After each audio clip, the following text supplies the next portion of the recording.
Hello, ladies and gentlemen, I am his Grand Cat, and it's time for his Grand Cat's Christmas countdown of December 2022. This is the top 25 wrestlers, top 25 favourite wrestlers of his Grand Cat, and today we are on number 8. We are quickly approaching Christmas. It's only 1 week away, it's only 7 days away, because number 1 is going to be put up on Christmas Day. So make sure that you have your Christmas presents all ready and lined up, because you don't have very much time left. And today's wrestler, number 8, is going to start with D, or maybe it starts with B, depending on what promotion you are paying attention to. And that's a little bit of a hint, because it is the one and only Daniel Bryan, or Bryan Danielson, whichever one you prefer. Yes, number 8 on the list is one of the best technical wrestlers in the game, with such a high octane impact, and oh my goodness, I'm a bit of a sore throat there, but absolutely amazing energy every single time. I mean, I've never seen him come into the ring and look lazy once in his entire life. I apologise, ladies and gentlemen, my throat has just decided to start going. But everything from the Yes movement, back in those days, to what he's doing currently in AEW, I don't think he's ever had a particularly bad gimmick. I think the only time that he was ever slightly boring to me was when he was doing the heel gimmick, where he was trying to be the vegan savior of the world, and he had the wooden WWE Championship belt, and he was going around with Eric Rowan, who is now Eric Redbeard, and doing all that stuff. But I mean, he is such an amazing wrestler. I mean, there is maybe less than 5 people who are, on the level of Bryan Danielson. And I mean, he can do promos, he can get you hyped up. I mean, the entire Yes movement is just amazing, that entire saga.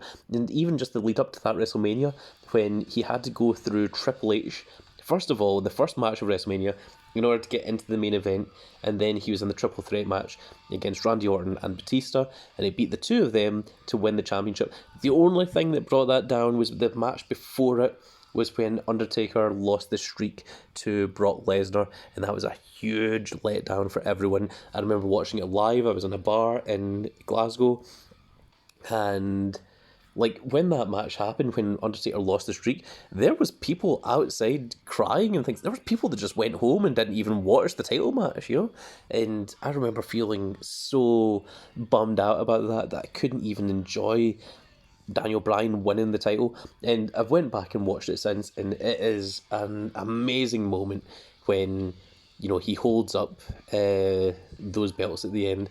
And was it belts or was it belt? I think was it 2 belts? I have in my head that he had a belt in each hand and was doing the Yes thing with them, but I'm not entirely sure that's correct.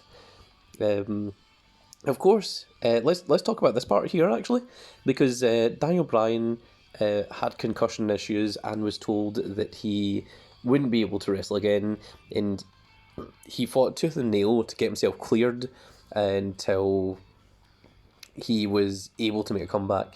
And he came back before, and one of the WrestleManias, he won the Intercontinental Championship at Mania, and then had to give it up the following week because he was told that he wasn't allowed to wrestle again. So he's went through a lot of hardship, but I mean, he is still as good today as he ever was. Just an incredible guy, and I mean, he's so good at getting the fans behind him, and that is his biggest absolute positive. I mean, one of my favourite promos is, let me see if I can do it. It's, "The one reason I want the WWE Championship is for one reason and one reason only, and that is when Daniel Bryan steps in this ring, there is no one better than Daniel Bryan."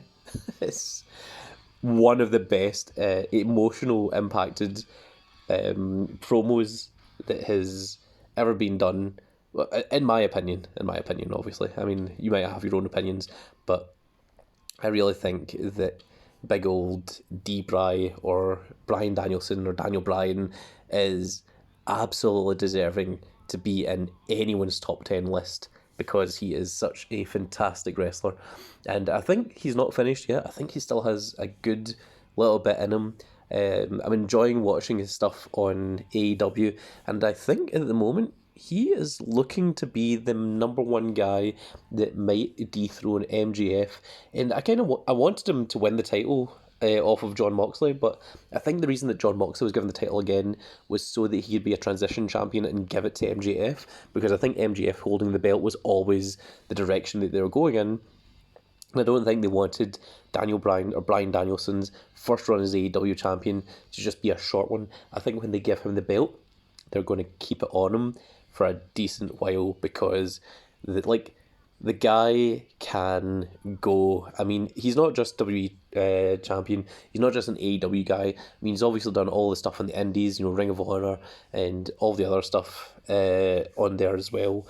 And I think he did New Japan, although I can't remember if it was New Japan or if it was the other one.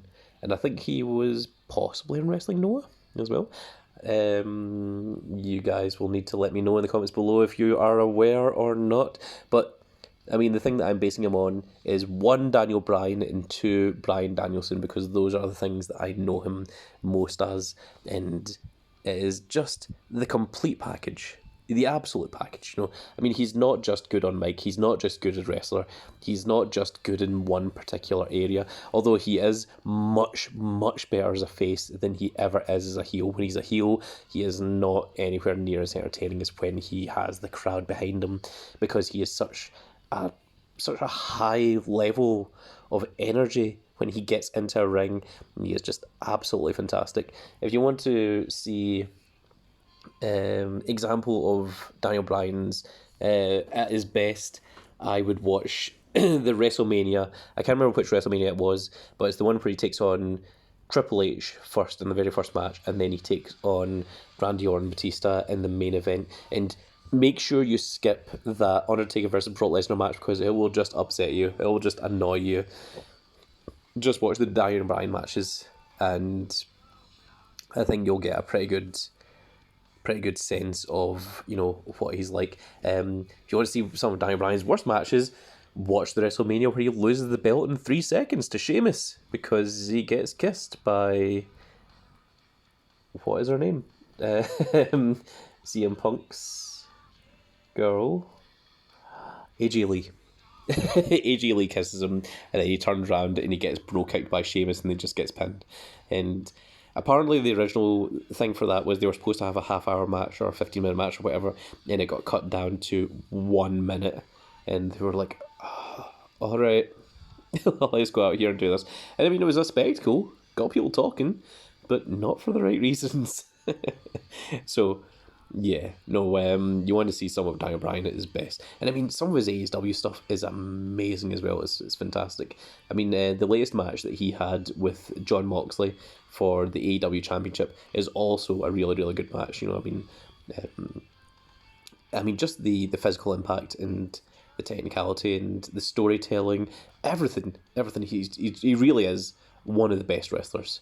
But I do have 7 listed above him, and if you want to find out who those are, you're going to have to give us a like, share, and subscribe, and click that notification icon to see when more of these videos come out.